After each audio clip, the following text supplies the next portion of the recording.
I'm going to go on to the next question, if that's okay. It's one actually for the council, for yourself, Caroline. What is the waiting time for a care needs assessment and a carer's assessment if I would like these to be completed by the council?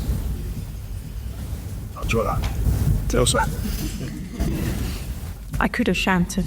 I'm quite hard. So there is the way that we prioritise is obviously when we get a request for a care needs assessment or a carer's assessment or a combined assessment, we look at what the situation is and we do a bit of triage. So if it's an urgent situation, that will happen very quickly, and sometimes we will put in support the same day while we're doing a long-term assessment if there's a real crisis going on.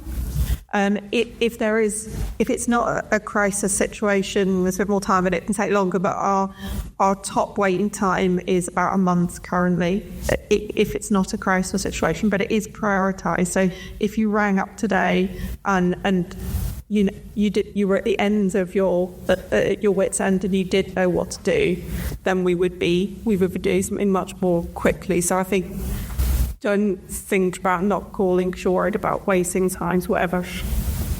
It's better to talk to us before things become a crisis.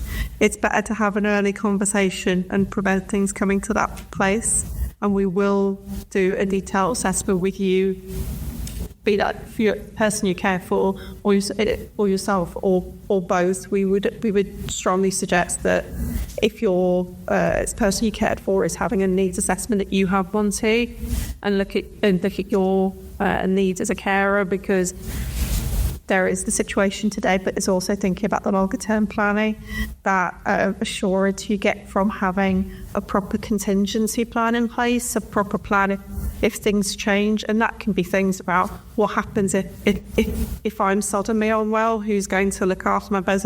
Have I got that stuff written down? Would someone know what to do?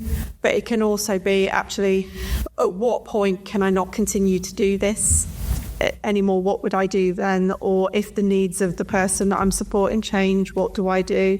And making sure that you have all the answer to those questions, and that can really help as well. But also there are things like carers direct payments available to support you with your needs as a carer, and we can look at how respite might factor into the support as well. Do you need little regular breaks? We've got a respite home service that offers those. Do you need longer breaks?